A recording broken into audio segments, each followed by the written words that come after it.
기각한다. 이런 내용이 기각 사유였죠. 네, 그 두 번의 맞습니까? 아닙니까? 아니 지금 기각 사유가 다시 한번 말씀해 보세요. 내란죄 수사 권한하고 전혀 관계가 없어요. 그런 님, 제가 그 자료 그거 앉아 계세요. 네. 저는 공수처장님이 허위 공문서 작성 행사죄에 이미 기수에 이르렀다고 보고 물어봅니다. 다른 의원님들 질문처럼 그렇게 주저리 길게 말씀하실 필요 없고 제가 지금 여러 가지 질문을 할 거니까 단답형으로 간단하게 대답해 주세요. 12월 6일에 윤석열 대통령을 피해자로 명기해서 청구한 압수수색 영장과 또 대통령 및 국무위원 다수에 대한 통신영장 서울중앙지법에 청구했다가 다음 날인 12월 7일에 모두 기각된 사실이 있죠. 네, 12월 6일 날 청구된 영장 아니, 이자는 윤석열 예, 아니요라만 대답하세요. 기각된 적 있죠? 네. 그래서 압수수색 영장의 대상 장소하고 대상 물건이 뭐였습니까?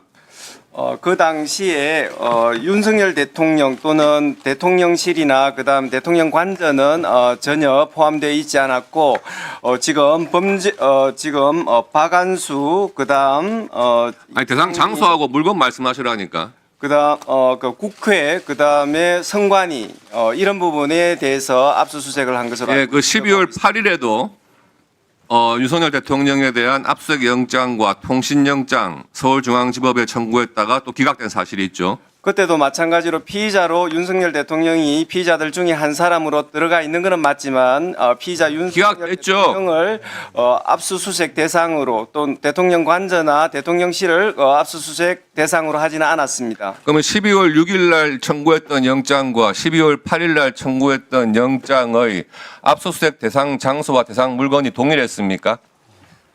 지금 뭐 꼭 동일하지는 않을 걸로 보이는데 어쨌든 지금 대통령 동일합니까? 안 합니까? 지금 그 피의자가 조금 추가되고 했기 때문에 똑같지는 그러면 않습니다. 12월 6일 날 기각된 영장에 대해서 12월 8일 날 청구한 영장이 재청구한 영장은 아니고 완전히 별개의 영장입니까? 12월 8일 날 청구된 영장은 여인형 피의자가 포함되어 있고 그렇습니다. 그래서 여러 가지 재청구가 아니라 별도로 별개입니까? 된 영장입니다. 예. 그 공수처에서 스스로 밝힌 압수수색과 통신영장의 기각 사유를 보면요. 제가 읽어볼게요. 맞는지 아닌지 확인해 주세요. 동일 또는 유사한 내용의 영장이 중복 청구되고 있으므로 각 수사기관 간 협의를 거쳐 중복되지 않도록 조정해 청구해달라는 취지하고 경찰과의 공조수사본부에서 향후 수사 조율 여부를 밝혀 다시 영장 청구를 할 것이 기대되는 점 등에 비춰 현 단계에서 기각한다. 이런 내용이 기각 사유였죠. 네, 그 두 번의 맞습니까? 아닙니까? 아니 지금 기각 사유가 이게 맞습니까? 아닙니까? 맞습니다. 예, 네. 물어보겠습니다. 근데 이때 기각했을 때가 그 12월 6일, 8일 이럴 때니까요. 12월 10일 날 10일쯤에 이제 경찰과 공수처가 공조수사본부를 가동해가지고 수사를 하기 전 단계였어요. 전 단계에서 이렇게 기각 사유를 서울중앙지방법원에서 밝힌 겁니다. 그런데 그 두 번째 사유를 보면은요. 경찰과의 공조수사본부에서 향후 수사 조율 여부를 밝혀서 다시 영장 청구를 할 것이 기대된다. 이렇게 밝히고 있거든요.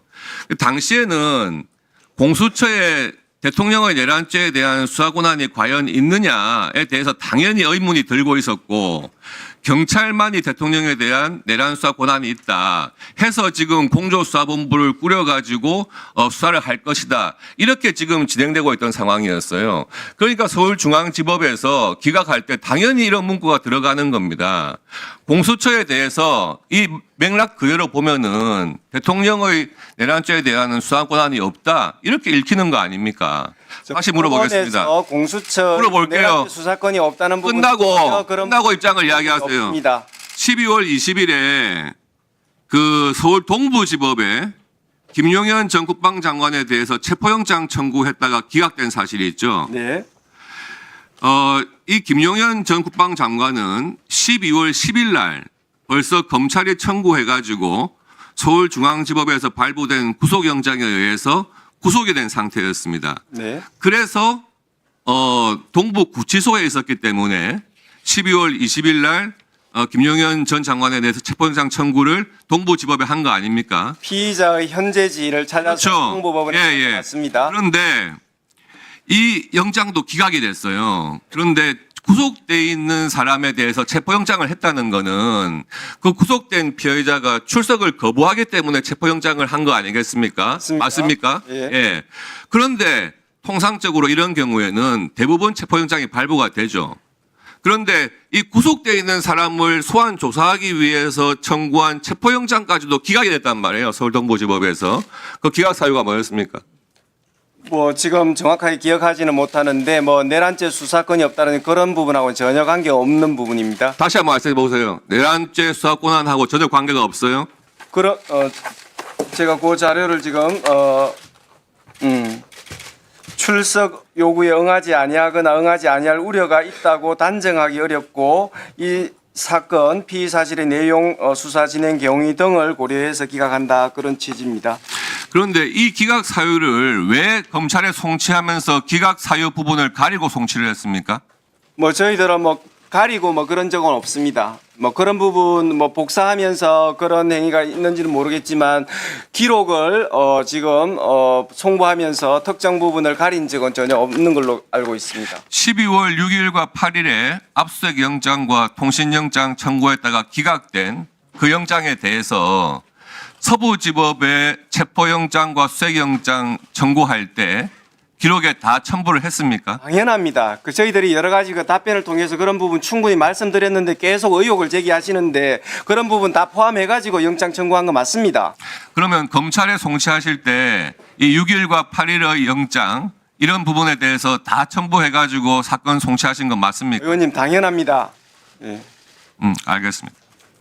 네.